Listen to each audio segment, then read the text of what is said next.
So Mhm. recently we had a case. She was a young widow. Just 1 year back, her husband died, and she started suffering from complaints of rheumatoid arthritis. Hmm. And along with that, she also had amenorrhea. Since then, it was secondary amenorrhea. Hmm. So we there was this clear cut symptom available that menses are absent since she Hmm. has lost her husband, since the grief Hmm. that she Hmm. is suffering from. So we checked female genitalia, menses absent, grief from. Ignatia single remedy was there. We searched for the References. references, and the totality of the patient was matching with the totality of the ignatia we prescribed, and the result was really amazing. The next follow-up only, she told us that she has got the menses. She was Oh, very much wow. happy, and there were much better result in the symptoms of RA also. So what I want to say is we should explore this single or few remedy rubrics, the causative mental modalities which are there in the female genitalia chapter. There are almost list of, I have just enlisted few 10 rubrics for the reference, but there is list of rubrics which are available. I'll just brief Yeah, few. sure. Please do. Yeah. And notes. Huh. So, female genitalia, menses, suppressed grief from ignatia is there. Okay. Then, absent grief from ignatia single remedy. Suppressed grief from ignatia cocculus is there. Then, female genitalia, menses, painful anger from is there. Menses, painful fright from. Aconite tube is there. So, there is female genitalia, menses, scanty fright from nux moschata. So there are lot many rubrics like this.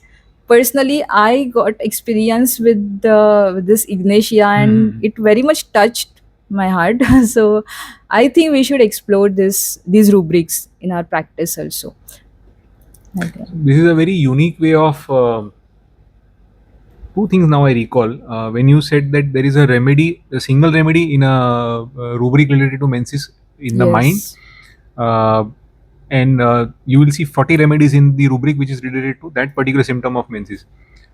I remember from in Kent's philosophy, one of the chapters where he says that unless a remedy is proven completely from head to toe or it has exhausted its list of proving symptoms, Yes. is the remedy which should be used. Now that seems like calcarea carb is that remedy, which Yes. means you have no other indications. I'm sorry, this is speculation. Correct me if I'm wrong. And if you have any literature, all of you in the comments, please let me know that when there is problem, menstrual symptom that comes up from mental excitement, Hmm. calcarea carb would be the choice of remedy. Because otherwise, what I would have done in my practice, I might have, I would have gone for something like ignatia or natrum mur or nux vomica Yes. or something like that. Because the excited state of mind, these set of remedies Yes. might belladonna also probably for that matter. So it's about how we are interpreting the symptom, Hmm. how exact symptom and how exact appropriate rubric we are able to find it in the repertory. And here also, I'm not saying that only on the single symptom he has prescribed or we have prescribed. Agree. I'm not saying that. Yes, it is not even if we are saying it is a keynote prescription. In keynote prescription also, there is criteria of at least there should be two characteristic general and one characteristic particular. So it's always Hmm. that totality that matters at the end. That's it. But these are the few rubrics we should take into our account, and we Hmm. should have in the back of our mind that if you are getting such symptom, try looking for that particular remedy if it is suitable for your case. That way, Right. means it will narrow down the range of remedies for the final prescription. No, that makes sense completely because and don't expect. I mean, what you said, I like that is that try to go back to the literature and see the reference and make sure that it Yes. matches your case at hand, Yes. and then prescribe. Let Yes. this be a point of reference and not an ultimate point for prescription. Yes. Exactly.